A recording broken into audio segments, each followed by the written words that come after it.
So hi everyone, welcome. Okay, so guys, I got a question from a young lady, and I wanted me to answer a question for her. It was about talking more about the birth story, about fertility, not fidelity. Oh my goodness, fertility, infertility, and just my story. So as you all know, I have two daughters. My firstborn is 16 years old, and my secondborn is 13 years old. And a lot of people will just think that when you get pregnant, when you get married, you just get pregnant and you just have a baby and everything is like that. But sometimes it's not like that. Sometimes some women have it more difficult than other people. So I hope by me sharing my story, it will help encourage others and to show the spirit of persistency, to show the spirit of reliance on God, to show the spirit of, sometimes things are out of our control, but if you use the right method or if you approach it in a particular way, it could help out.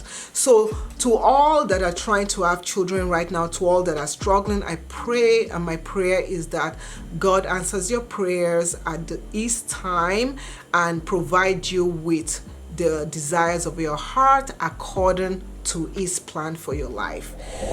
Okay, so I got married in 2003, which was about 18 years ago. And when I got married, you're just thinking that, oh, you're gonna get married, have a baby, all that stuff. And the amazing thing about it was that when I got married, on my honeymoon night, I got pregnant. Yes, I did get pregnant on my honeymoon night, and things were going fine. Everything was perfect. I had the normal morning sickness that everybody had, and I did my prenatals. It is so important for you all that when you get pregnant, immediately you go see your doctor. Get your prenatals. Don't wait. Get your medications, get your prenatal medications, and get started on that treatment. Also, I will also, if I had known this, I might have done it. Also, do your blood work for you and your husband and understand issues that you could have along the way. Well, I did take my prenatals, everything was fine. Try to eat healthy, everything was fine, no problem whatsoever. In the US, when it's about 20 weeks, you have to go see your doctor and they have to do an ultrasound. So I was happy, I was jubilated. Me and my husband were happy. We're gonna see the baby. So we went in to do our ultrasound, and I wore blue that day because I just knew. I told me and God, you and I, we have an agreement, it's going to be a boy. So I thought by wearing blue. We went there and they put the ultrasound thing, and they were like, and the technician was quiet. And I was like, why is she quiet? Why are you not saying anything? And she's like, oh, she needs to go and talk to the doctor. Right there, and my spirit left me. I knew something was up. I'm not an emotional person.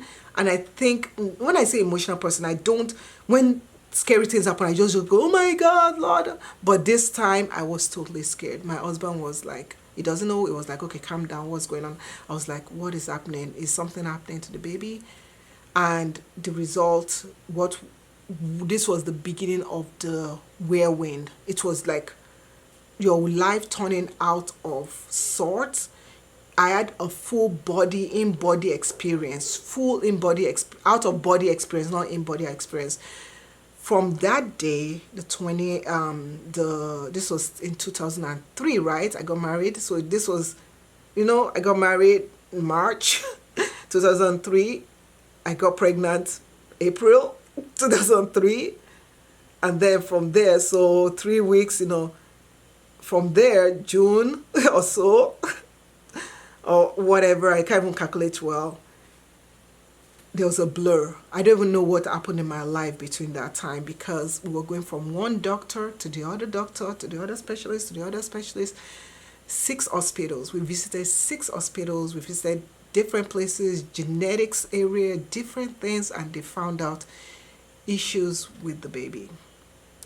The issues were grave. They were I've never heard of this before, but I always wondered, and I always thought that is there something I could have done differently? And my spirit, God always says that there's nothing you could have done differently. This is what I ordained for you, to prepare you for things to come, to prepare you for how to handle situations. I had panic attacks. I remember my first ever experience with having a panic attack. I've never had a panic attack.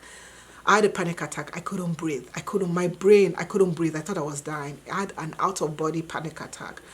Well, at the conclusion of it all, the baby went to be with the Lord, and beautiful, beautiful girl. The issues were, there was no way. So with that, I was a little depressed, little down, but I knew I wanted to have a baby. I knew that this was not the end of it. So did we start pressuring each other that have a baby, have a baby, have a baby? Let me just tell you that when we were going through this, we were going through it alone. It was not until the end when we're like, okay, we told our family that, okay, we're pregnant. They're like, yeah. We're like, oh, but the baby didn't make it. Oh, And then, there's pray, fast, do all this stuff. We prayed, we fasted, but we also seek medical help. That's the thing. A lot of times I'm African, I'm Nigerian. A lot of times they'll say, go to the Bible, go to church, pray, fast for 20 days, don't eat anything, don't do this. But then there's some things that God has given the doctors knowledge, and medical intervention has advanced. So there's so many things that can be done. So what we did was that we prayed, we fasted, we trusted God. Because remember what? God has a relationship with you. It's not between you and the pastor and God. It doesn't go that way. You don't go to the pastor and the pastor now says, oh, God says that. No, you talk to God. So we talked to God. And then we also followed the step for the doctor, did everything the doctor said. Once I got pregnant, the next time I got pregnant with my firstborn.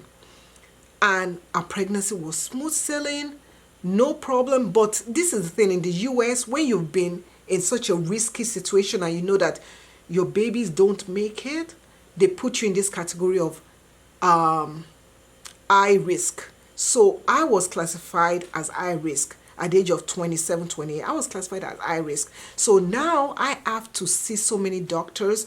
I have to get, I forgot the name of the treatment now. Gosh, I forgot the name. Where they take a needle and they put it inside your stomach, pull out fluid to test things. I did all that to test, to make sure the baby is fine, to do all this stuff. I did so many tests. Every week I'm going to the doctor, doing all that. That doesn't mean, because I know there are people that, even I did a video recently showing my husband in the hospital, and people came at me, which you didn't see the comment, people came at me saying, oh, that I need to trust God more, I don't believe in God, I should take my husband out of the hospital and start feeding him with this, start doing this and fast for him and all that stuff. Let me tell you something, the best place my husband could have been is in the hospital. If I've taken me out of the hospital, I would have just signed my obituary. So we followed all the doctor's instructions, and in October 2004, my firstborn was born.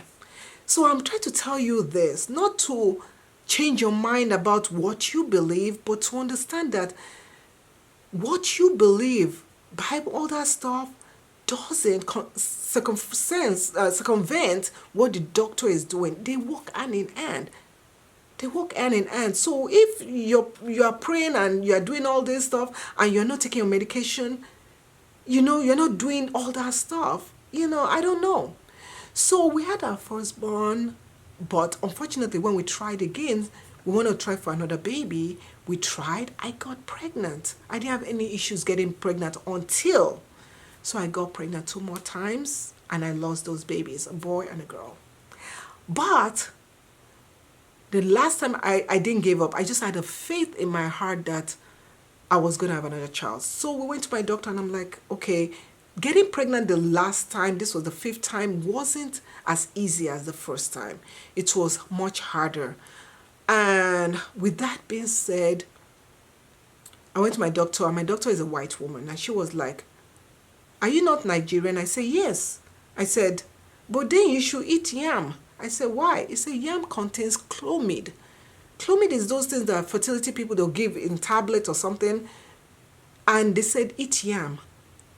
So, with that being said, my husband, always proactive, he went and bought yam. Yam upon yam. I'm a Jesha. I should be eating yam every day. I ate yam for breakfast. I ate yam for lunch. I ate yam for dinner. And we got pregnant. Too much yam. I was actually scared I was going to have twins because I'm like, the rate I was eating yam, you know. Or your people, they'll be eating yam, having a beji, you know. They'll have Taiwo Kende, you know, so, but I got pregnant. I got pregnant with my last born. She's now 13. So the thing is this, with your body going through these stages where your body just doesn't want to keep children, always thinks that, oh, second trimester is 3 trimester, let these children come out, and the children are not ready. Scientifically, the doctors know what to do. So me taking my prayer to God, praying to God every day, we had a prayer meeting with some friends, praying on my behalf in Nigeria, in the US, but also I listened to my doctors. I took my medications, I rested, and my doctor put me at bed rest at like 33 weeks. I didn't say no. Which one bed rest? I need to be jumping up and down. Hallelujah, Ọlọ́run gbọ́ àdúrà mi, ọmọ yìí go. No, I laid down like my doctor did. I laid down. Thank God for my church people. My church people it was a white church that time, still going to a white mixed church. They just did our grocery shopping. No cost at all to us, thank God. But I laid down. I gained weight. It's not really that big of a weight, but I laid down and I stayed put. My daughter is an impatient girl. My last born. She decided, unlike my firstborn that came out virginally, very easy. Even her pregnancy, my daughter was even watching soccer when they were delivering her. They were doing FIFA during that time. My oldest one, my youngest one, this girl, even till today, she's still that way. She's a strong personality person. I love that. But this girl decided to just lay down as if it was her daddy that bought my womb. She just lay down on my placenta like that, like it was a pillow. The doctor will turn her. She'll turn the right way. The doctor will say, oh yeah, go and sit down over there. We'll check you again before you leave. Before I leave, the doctor checks me. My baby is like, what you looking at? When the ultrasound is, what you looking at? So she refused to stay put that way. So your girl had to have cesarean, CS. So I've done vaginal, I've done CS. So whichever way. And there's no reason. CS is not bad. Just because I did a pregnant, there's this stupid thing going around that they'll say, oh, because you did a CS, you are not a woman, you're not a this. It's a lie. Do what helps to bring your child out the safest way. So anyway, I did a CS. She came out. She was really small, but she was the loudest baby. She was like, what? I'm here, the world, I'm here. She came out. She was fine. You see her now, she's healthy. So all what I'm saying is that when you are trying to have a child, remove stress. Try not to stress. Stress from outside people, stress from people internal, stress from yourself. You might be stressing yourself. I want to say a big shout out to Nosa. Nosa just got pregnant, Nosa Girl TV. Shout out to her, and you guys should watch her pregnancy story because she was putting herself under so much stress, and then when she released the stress and released it all to God, she got pregnant. Your story might be different. I have people that's close to me that have done IVF. There's nothing wrong with doing IVF, and they've had their baby, and they give thanks to God. So with all that being said, I hope my story has helped you out. If this has helped you in any way, please feel free to share. If you want to subscribe, feel to join our family. But my name is Shola, and this is DNVlogsLife. You can also catch me on DiscoveringNatural. Yeah, that's the one that's this plaque. You all see. Yeah, this one here. Ooh, where is it? I never show you guys the plaque. So that's the DiscoveringNatural one. So thank you so much. I hope to see you guys in another video, and take care. God bless. Bye. Anywhere you go,